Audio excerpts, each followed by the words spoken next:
in my home. I just also saw somebody at the same time. You can hear the burglar alarms going off. Saw somebody in my alley. Get real loud in here. We can hear them.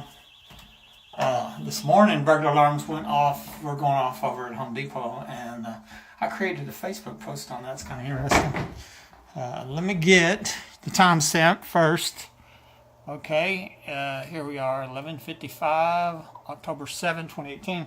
My first call for to report a burglar was in November 2010, and then my first call reporting somebody in my attic was in January 2011, and these have happened hundreds of times. I was shot in January 2012 with burglar alarms going off in the attic, and then I've had multiple people all around have documented saying that people are in the attic. I believe it's a human trafficking ring. I believe that's what the Sear police, are helping them murder people and all that stuff. And that's why they sneaked in my house and stole evidence, and they got caught on camera and stayed hidden like cowards for 6 years.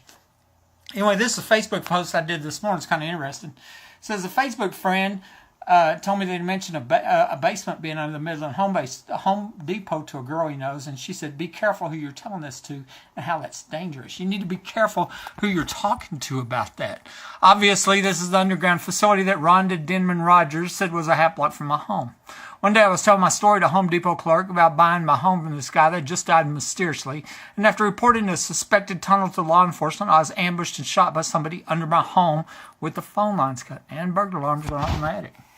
She then blurts out, if you happen to see a lot of cars in the parking lot late at night, then it's because we're stalking. I took this as a clue, and I had already been told in so many words that a lot of people were in the underground facility when I shot. I was also told they were going to have their life ruined if it was found out what they were doing there. My friend that told me about the young girl who was murdered at the 2010 oil show party would leave my home and be at the location of this party in 5 minutes. That's about how much time it would take to drive to this parking lot at Home Depot. Just last week, I contacted Crime Stoppers, the sheriff, the mayor, and the Texas Rangers concerning the remains of a girl found in 2013 who I suspected might be the one that was murdered at the oil show party for refusing to prostitute, and that was in 2010.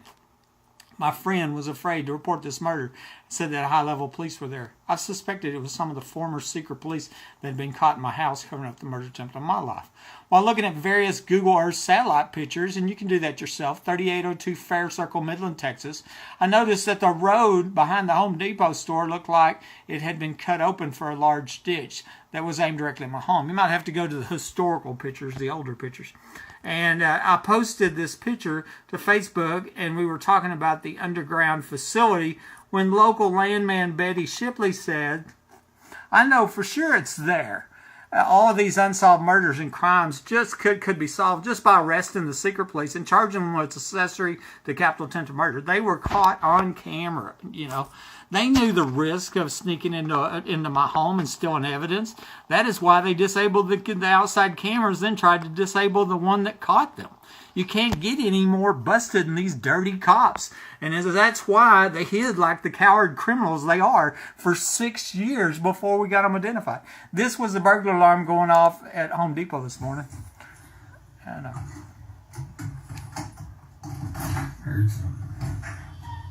Hear it? That was this morning. Now they're going off in my home. You see what? Do you see the connection there? Okay, here's some of the Facebook posts. This was the print screen where he tells me, I mentioned a basement being on the Midland Home Depot store. She said, be careful who you're telling to about this. That's dangerous, okay? I kept his name out for his safety, but I sent this to law enforcement. I have serious concerns with law enforcement, of course, obviously, okay? This was a private message from a Rhonda Denman Rogers, okay? I said, there's an underground facility somewhere by my house. She says, yes, it is. I know, a half block away. And now, that wasn't 1 block or 2 blocks. She knows exactly where it is, And so I print screened that and I posted that to my Facebook, okay? I mean, it's like how many people you need. Here's another conversation, a guy named Ricky Ronaldo. I took out his last name, but that was his name. He said, I used to live in that house. He's talking about my house. And so when I was a kid, there are tunnels under the house. Me and my brother would always go down there. He's talking about my house, and I'm sure these are the tunnels that I was shot from, okay? And so I was told in so many words that a lot of people were under my home or here when I was shot, okay? And you can see I was shot there on the left side of my house. I've got an arrow pointing to it. And directly behind my house is an alley, a secluded truck unloading lane, seeing lots of suspicious traffic. I'm going to back this out. And so where would a lot of people park? Well, look at there. There's a huge parking lot on the other side of the Home Depot store.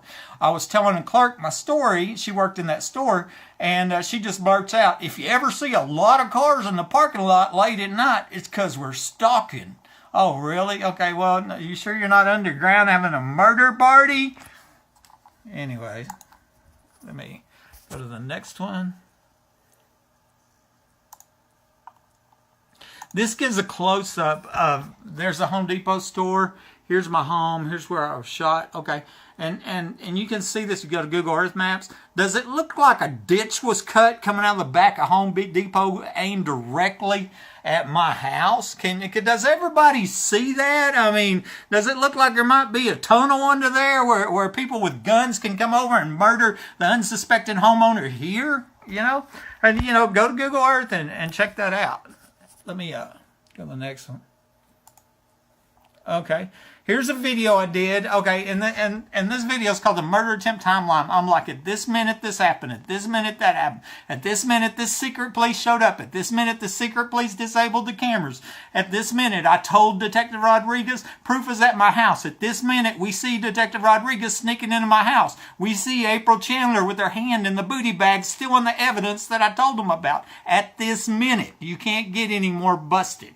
Okay, and then 6 years, 2 of them were recognized, Rodriguez and Chandler, but then that left 9 of them. All we had was pictures and no police report. Okay, and so now we know the first 2 that showed up. Well, the first one was not even from here, from Martin County Sheriff John Woodward. He was that sheriff that was just arrested a couple weeks ago.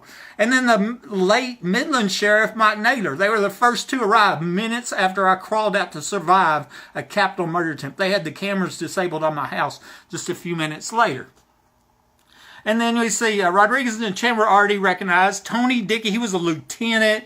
Greg Chatwell was a sergeant. Here's a Greg Nelson. Marty Barrett, a crime scene investigator, sneaking into a home to steal evidence from a crime victim in a murder attempt. And it makes you wonder how many times he's testified in court about evidence that he snuck into a home and stole or tampered with or modified and to cover for killers that are breaking into homes, murder people. Chad Simpson, known murderer, murdered his wife and killed himself in 2014. Mike Naylor, he was a sheriff deputy, second one to show up. He's also dead. 2 police officers are dead. I don't even know who Mark Gilliam is. Michael Glick. One of them's from Eunice, I was told. Eunice, New Mexico. That's a whole different state. And then there's a former sheriff from Martin County, and he quit in 2014 after he got caught getting drunk with an inmate and getting this San Muerte or devil tattoo. It was something angel of death tattoo or whatever. And as I was just saying, he was in the news and just arrested. Previous homeowner of my home, okay, Mike Lawhon. He died on October 12th. The Odessa American posts here on October 14, 2008, that he died in Fort Worth. But then they come back and changed it. Now, that wasn't an accident. And on the 18th, 4 days later, they changed it to say he died at his residence. Now, that's real interesting because that didn't automatically change. That was on purpose. The neighbor lived directly across the street named Marilyn DeLuigi told me twice that Mike Lawhon died in my house. And one time she says, I should know, right? And so and then there's other evidence that's showing, you know, that I believe that he was murdered here, carried to Fort Worth. Then the house was sold to me, and I moved in a few weeks later. The week after this happened, the 2008 oil show started. Now, that's where I'm suspecting the oil show parties were in the underground facility or the basement under Home Depot that it's dangerous to talk about, okay? And so, and then last week is a news story from KMID, your base in here. And it was referencing a girl's remains found in 2013. Young girl between 14 and 21, And here it says where they're found, and they're found back in 2013. Well, remember my friend that was at the oil show party in 2010 told me a young girl was murdered and for refusing to prostitute. She was afraid to report that murder to the police and said high-level police were there. Okay, I have a feeling this girl. I contacted the Crime Stoppers, the sheriff. I sent this evidence to the mayor, to the Texas Rangers. But once again, I'm highly concerned about corrupt police in this area. When I reported a suspected tunnel at my house, 2 weeks later, I'm ambushed and shot. This is Buddy Webb, Midland, Texas.